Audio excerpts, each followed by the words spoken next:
आज के इस वीडियो में हम मोल कॉन्सेप्ट से रिलेटेड दो क्वेश्चंस को सॉल्व करेंगे। दोनों क्वेश्चंस एनसीईआरटी से लिया गया है। इन क्वेश्चंस को सॉल्व करने से पहले कुछ बेसिक इन्फॉर्मेशन मैं यहाँ पर लिख देता हूँ कि एक मोल जो है ये होता है 6.022 इंटू 10⁻23। ये एक नंबर है, तो एक मोल एक नंबर है जो कि इसके बराबर है और इस नंबर को एवोगाद्रो नंबर भी कहा जाता है। This is Avogadro number. Second information यह है कि 1 gram that is equal to the same number इतना यूनिफाइड मास। यूनिफाइड मास में हम normally atomic mass, molecular mass इन सब को मेजर करते हैं। ये बहुत छोटा यूनिट होता है मास का। तो 1 gram is equal to this number Avogadro number इतना यूनिफाइड मास। चलिए पहले क्वेश्चन पे आते हैं। फर्स्ट क्वेश्चन में कहा गया है कि 1 मोल ऑफ कार्बन एटम्स, मतलब इतने कार्बन एटम्स 6.022 इंटू 10⁻23, इतने कार्बन एटम्स का मास है 12 grams. What is the mass of 1 atom of carbon? एक एटम का मास हमें पता करना है। चलिए एक एटम का मास को x मान लेते हैं। So mass of 1 atom of carbon, so mass of one atom of carbon इसे हम लोग मान लेते हैं that is equal to x। तो फिर आप देखिए कहा गया 1 मोल ऑफ कार्बन एटम्स का मास इतना है। 1 मोल मतलब इतना। तो 1 मोल ऑफ कार्बन एटम्स के मास को हम ऐसे भी रिप्रेजेंट कर सकते हैं कि 6.022 इंटू 10⁻23 इतने एटम्स होंगे 1 मोल में, और एक एटम का मास को हमने x माना है। So this is the mass of 1 mole of carbon atoms, जो कि 12 ग्राम कहा गया। So that is equal to 12 grams. That is equal to 12 grams. तो यहाँ से हम x का वैल्यू पता कर सकते हैं। x is equal to 12 gram divided by 6.022 into 10⁻23। अब आप देखें अगर 12 को 6.022 से डिवाइड करते हैं तो हमें मिलता है नियरली 1.99, और ये ग्राम बचा हुआ है, इसे तो बाद में लिखेंगे। और ये 10⁻23 डिनोमिनेटर में है। जब ये न्यूमरेटर में चला जाएगा, अगर इसे न्यूमरेटर में हम रिप्रेजेंट करें तो हमें लिखना होगा, ये होगा 10⁻23। सो इतना ग्राम, यूनिट क्या बचेगा? ग्राम बचेगा, इतना ग्राम। तो एक कार्बन एटम का मास होता है 1.99 इंटू 10⁻23 ग्राम। सेकंड क्वेश्चन में आते हैं। सेकंड क्वेश्चन में ज़्यादा कुछ करना है नहीं। सेकंड क्वेश्चन को ध्यान से देखें।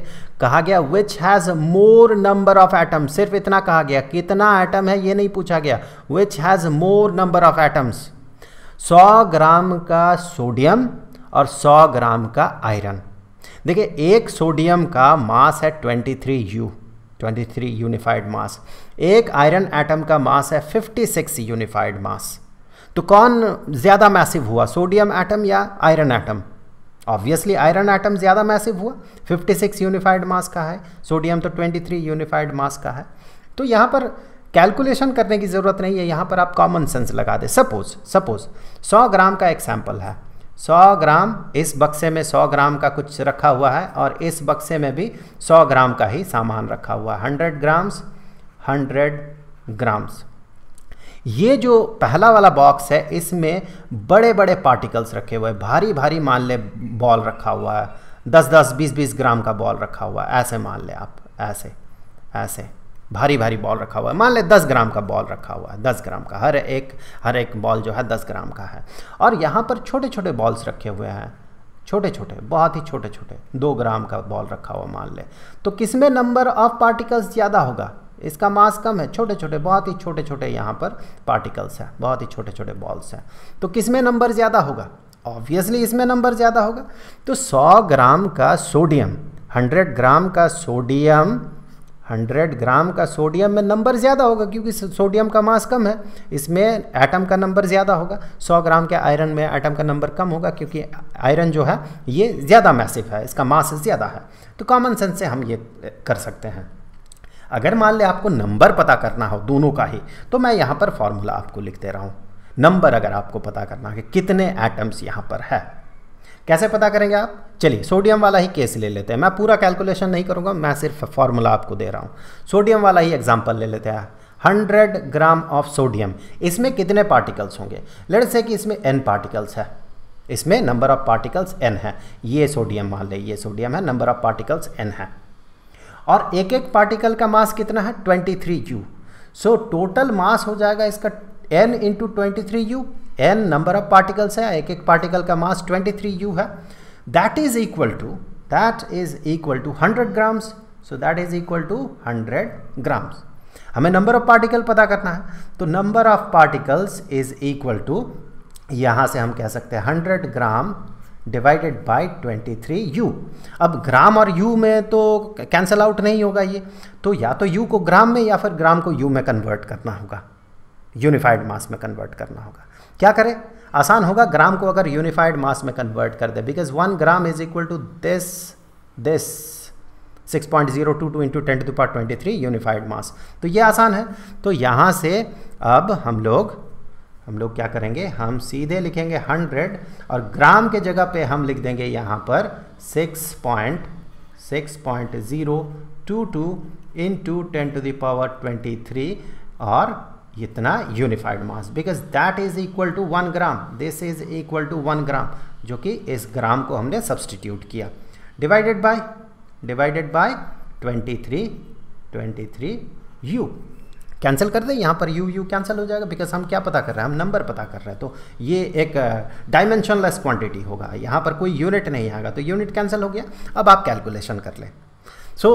सोडियम के केस में ये जो नंबर है, चलिए मैं इसे n सब Na कर देता हूँ, सब Na। तो आयरन के केस में अगर उसका भी हम यहाँ पर इस तरह का एक्सप्रेशन बनाते हैं, तो मान लें 100 ग्राम के सैंपल में इतने नंबर ऑफ आयरन एटम्स है, that number should be equal to, इसी तरह का एक एक्सप्रेशन बनेगा। हमें 100 ग्राम को लिख सकते हैं 100 इंटू 6.022 इंटू 10⁻23 डिवाइडेड बाय, यहाँ पर भी U लिख देते हैं, डिवाइडेड बाय एक आयरन एटम का मास जो है दैट इज़ 56 यूनिफाइड मास। तो यहाँ से U और ये U कैंसिल कर दे। अब आप कैलकुलेशन करें सिंपली। अगर आप यहाँ से भी देखते हैं तो आप ये पाएंगे कि इन दोनों का इसका जो कि नंबर ऑफ सोडियम एटम्स होगा 100 ग्राम के सैंपल में, और इसका जो कि नंबर ऑफ आयरन एटम्स होगा 100 ग्राम के सैंपल में, दोनों का ही न्यूमरेटर सेम है, लेकिन डिनोमिनेटर इसका बड़ा है, इसका डिनोमिनेटर छोटा है। तो ऐसे केस में जिस फ्रैक्शन का डिनोमिनेटर छोटा होता है वो ओवरऑल फ्रैक्शन बड़ा होता है। तो ये फ्रैक्शन बड़ा होगा और ये फ्रैक्शन छोटा होगा। That mean this number will be larger and this number will be smaller. Iron कम होगा 100 ग्राम के सैंपल में अगर सोडियम के साथ हम कंपेयर करें। तो उम्मीद है कि वीडियो आपके लिए हेल्पफुल रहा होगा। अगले वीडियो में हम आगे के प्रॉब्लम्स पे बात करेंगे। उस वीडियो का लिंक आपको यहाँ पर स्क्रीन पे दिख रहा होगा, वहाँ क्लिक करके आप उस वीडियो को देख सकते हैं। अब जाते जाते मैं आपको बता दूँ कि इस चैप्टर के दैट मीन स्टैंडर्ड 9 के एटम्स एंड मॉलिक्यूल्स चैप्टर्स के सारे वीडियोज़ का जो प्ले लिस्ट है उसका लिंक आपको नीचे डिस्क्रिप्शन में मिलेगा। तो आई होप कि अगले वीडियो में फिर मुलाकात होगी। तो मिलेंगे आपसे अगले वीडियो में, तब तक के लिए खुश रहें। Good bye.